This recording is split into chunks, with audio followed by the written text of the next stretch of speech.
tall and tan and young. We are joined on Coast to Coast by my good friend, film historian and author, and not former, but fellow. I'm a former Stanford guy, but of course you never really, Stanford stays with you, but here's a guy who's still there, Lou Sabini. And Lou, I am so pleased to have you tonight. How are you? How's the family? How's Sue?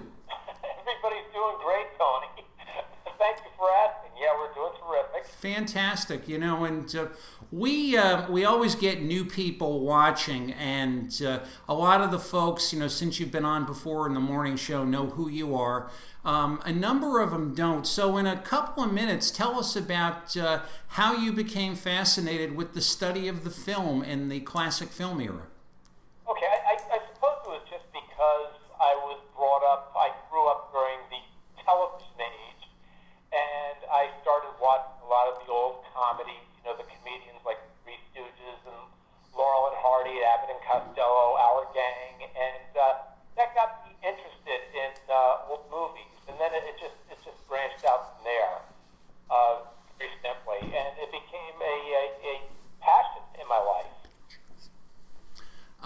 Yes, and it's quite I know myself, I got tied up in films. I use the word tied up because I was always waiting for my father to finish running them, and it really is a bug. Once it catches you, you really can't get rid of it. Yeah, that's correct. I mean, I started collecting movies in 8mm when I was just a little kid, and when I was 12, I graduated to 16mm.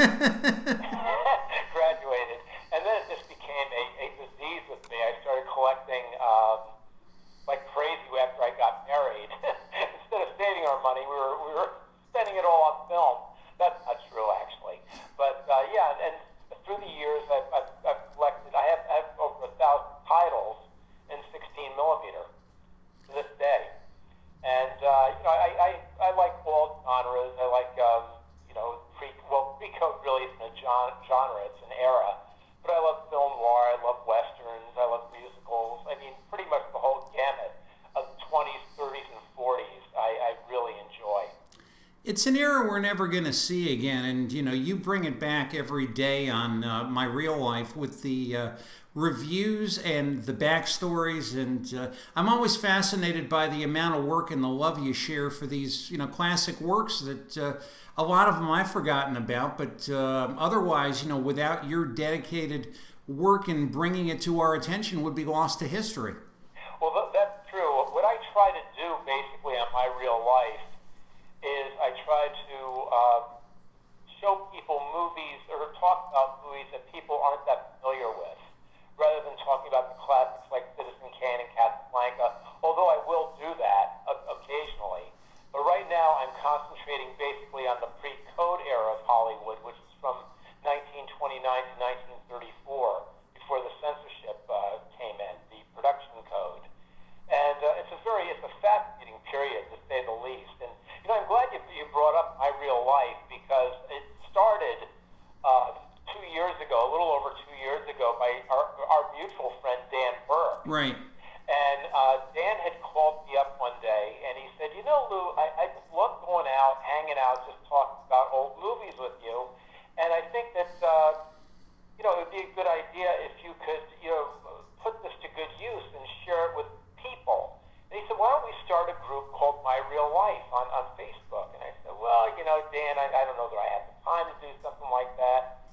And he said, Lou, give it a try. So on September 1st, 2013, we kicked it off. And now we have close to 900 members, and it's a closed group, too. And we're very selective on who we choose. I mean, you have to be somebody who loves movies. I mean, I'm not going to accept you if I see that you don't belong to any movie groups. If you belong to a movie group, you're an in.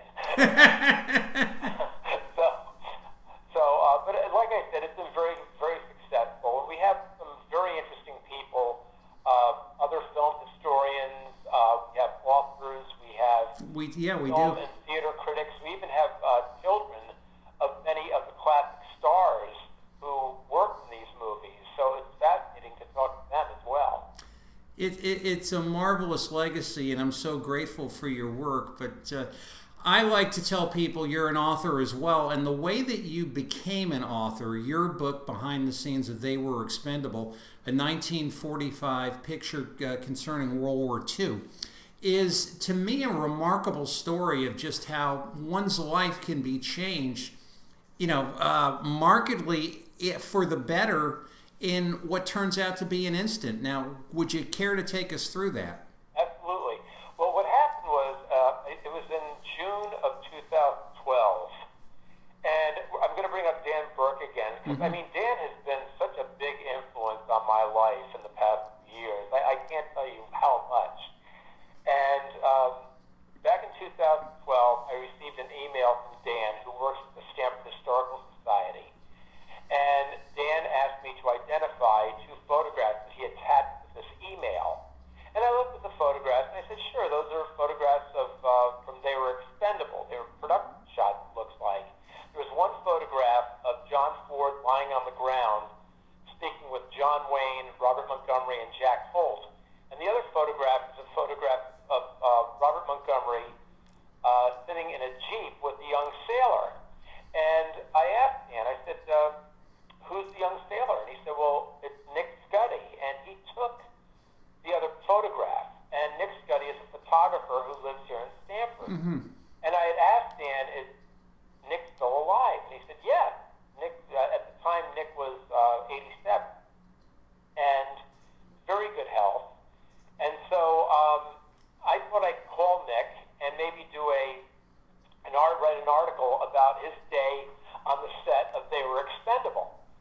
So I called him, and my wife came with me. We went to his house. She had a pad pen, and I had a little questionnaire, and I sat down with Nick, and I asked him, I said, so tell me about your day on the set of They Were Expendable. He said, well, Lou, what do you mean day? I was there for the whole 30-day shoot. Every day when they were shooting the movie down in Miami, Florida. And my next question was, so Nick, you only took 2 photographs? He said, excuse me, please. So he left the room, and he came back to the box, and he took 153 photographs chronicling the filming, the location shoot of They Were Expendable. And I looked at these photographs, which were just fascinating, and I thought to myself, Nick, I thought to myself that we have a book here, and I told Nick we could do a book on the filming of this movie.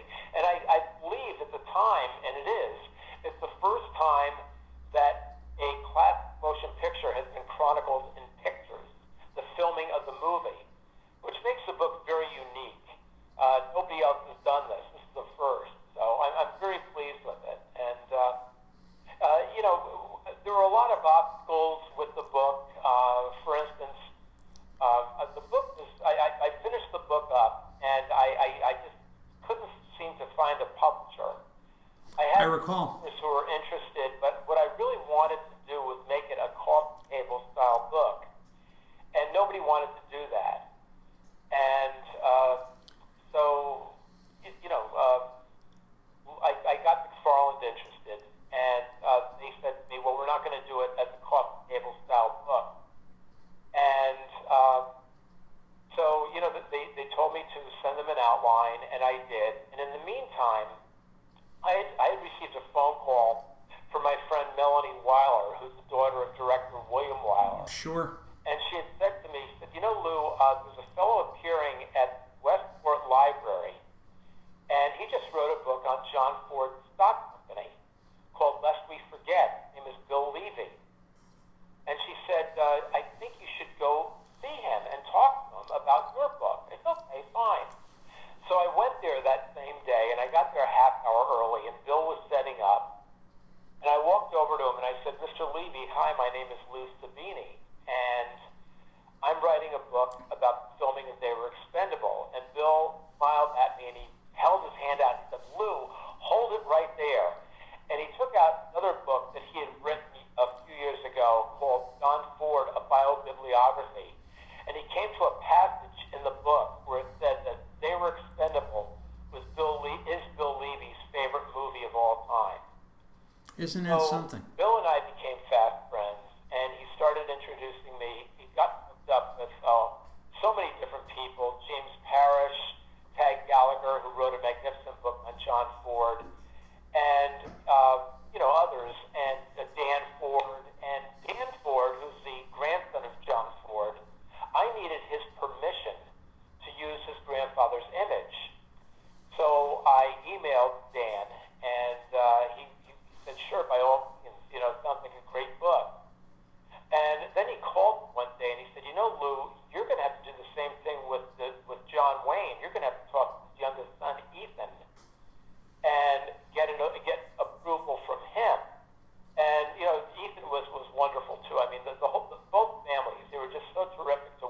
Isn't that great? And I was able to get their approval, and so the book was published on, I think it was May 12th, if I'm not mistaken, of this year. And it's done very well, by the way, critically, definitely. Well, and it really is just a magnificent detail work. And while we're speaking, Mike will put up a couple of the pictures that Mr. Scuddy had taken. One of the things I'm curious about is you had three, shall we say, really formidable actors on that movie. Ward Bond, John Wayne, and Robert Montgomery. Now, inter alia, among others, you had a young Cameron Mitchell, a young Marshall Thompson, the lovely Donna Reed. And just what do you say about Donna Reed? Did all these people get along very well? Well, I mean, okay. Well, first of all, Donna Reed was nowhere. She wasn't even in Miami when they shot the movie. She was in Culver City, so there were no women who came to the location shoot in Miami. So Donna Reed was not there. All of her scenes were shot in Culver City at Metro-Goldwyn-Mayer. After they had done the location shooting, but they get along well. Well, Wayne and Montgomery got along very well, and Ward Bond and John Wayne were very good friends from their days playing football for UCLA. But apparently, Bond and Robert Montgomery did not get along very well on the set. Yeah, for some reason, I think Robert Montgomery had stated that he didn't really care for Bond because Bond was walking around acting like he was the star of the movie, Wayne and Montgomery. And also, he was quite the womanizer, also, which Robert Montgomery, who was a family man, didn't really care for that either. He raised Elizabeth. Yeah. And it's really something. I mean, I love to go back and watch movies and now how these people get along. What were they thinking? And you say that this film took 30 days to make. Well, no, the location shoot. It was 30 days. 30 days to make, and then they went back to Culver City and did a lot of the special effects and all the interiors and all the scenes with Donna Reed. Mm-hmm. But I mean, virtually half the movie was shot in Miami, Florida, not Key Biscayne, like all other biographers have said in the past. MGM just used that as publicity, stating that the film was shot in Key Biscayne. I guess they didn't think that, Miami sounded as interesting as Key Biscayne, but the movie was actually shot off the coast of Miami on a little uncharted island that they just called the Coconut Island because there was an overabundance of coconuts, and they would bring the coconuts back to Miami and sell them. Yeah, believe it or not. But they would go out on PT boats every day, and the ride to the island was about 20 minutes either way. Mm-hmm. Had they gone to Key Biscayne, it would have taken significantly longer. So it was smart they didn't want to waste a lot of time. All the sets were already built. They had the sets built by the time the film crew got there to shoot the movie. And it's just so interesting. The whole book really goes through in detail the 30-day location shoot. And, you see so many great people like Russell, I'm sorry, now I can't think of his name, the fellow who's in The Grapes of Wrath. He played the father. Russell Simpson, my wife just told me his name. Thank you, Sue. Hold on the phone. Okay, go ahead. I'm sorry. No, I said thank you, Sue. Yes, Tony just said thank you. So, Russell Simpson, and like you said, Cameron Mitchell. And incidentally, Cameron Mitchell, prior to making They Were Expendable, he was living here in Stamford. That's what I understand. Yeah, he was working for a radio station, not WSTC. I can't recall the name of the station, but it's in the book. It's really something. Now, the timing of the release here is a little bit odd. It actually came out after the end of the war? Yes, they started shooting it rather late. They wanted to get it done prior, it looked like the war was about to end, and they wanted to get it done before the end of the war, but no, it was released in December of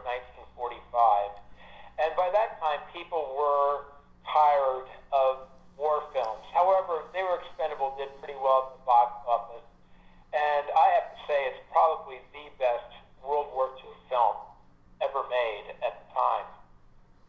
It really is well done. Now, as far as its afterplay, I guess, and this is the whole story of residuals in movies, no one had ever really anticipated that there would be an aftermarket, if you will, for filmic works.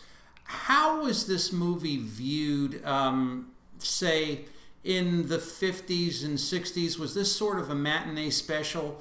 Did it receive any particular critical acclaim? Did it kind of get lost in the, if you will, sort of the heap of all the other movies that seemed to be on TV in those days?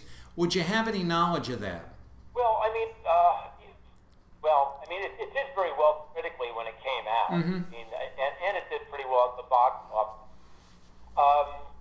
You're talking about later on. Later on, yeah. Okay, when TV came, well, all I remember is what we got to see as kids, in the New York area. And I remember that a lot of the MGM packages weren't really being shown that much until later on, like in the 60s.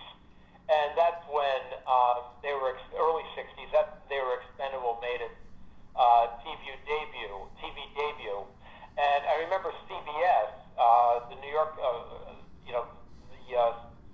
Channel 2. Channel 2 in New York. Yeah, New York used to run it, but I remember seeing it like on the Late Late Show or something like that. But today it's considered one of the best war movies made. About war.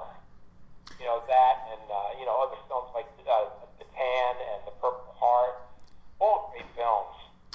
And in our closing minutes, since we've seen the pictures, there is a picture of John Wayne, and Nick had a sort of a peculiar encounter with John, as you've told the story.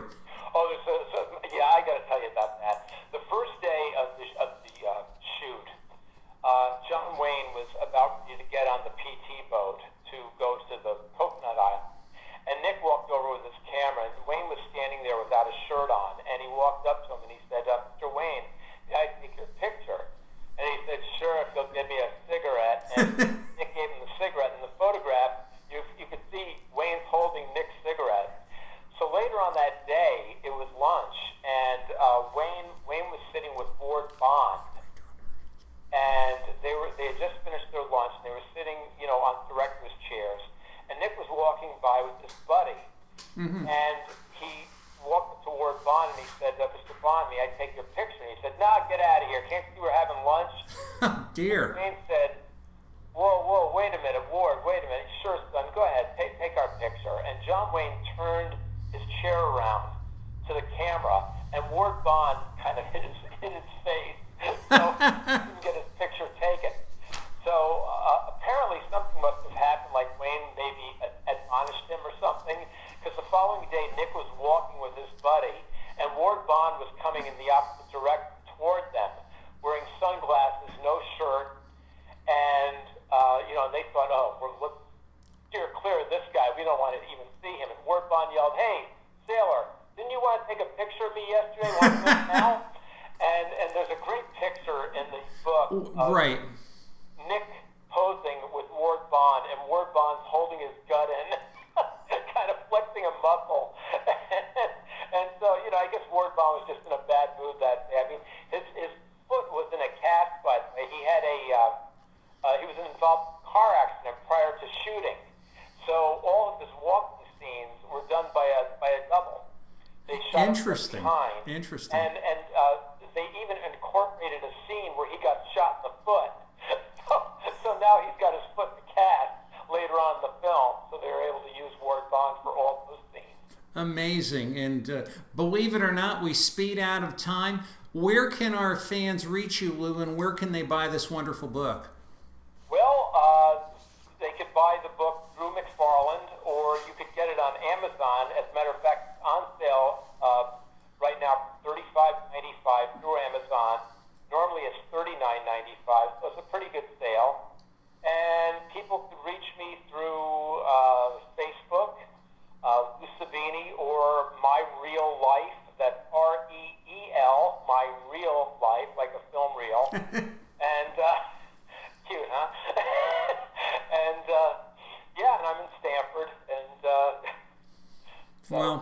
I'm so appreciative, and go out and get this book, folks. This is going to be a wonderful Christmas present. Lou, thanks so much for being on, and I will let you know when I am in the neighborhood. It was my pleasure, Tony. I can't wait to go out to lunch again. We got to do Polici. We do, and take care, and we'll talk soon. Okay, Tony. Take care. Bye-bye. And that was my friend Lou Sabini as I get used to this new technology. Sit tight, we got some wonderful retromercials, and we will be back with some of the best postseason baseball clips that I was able to come up with.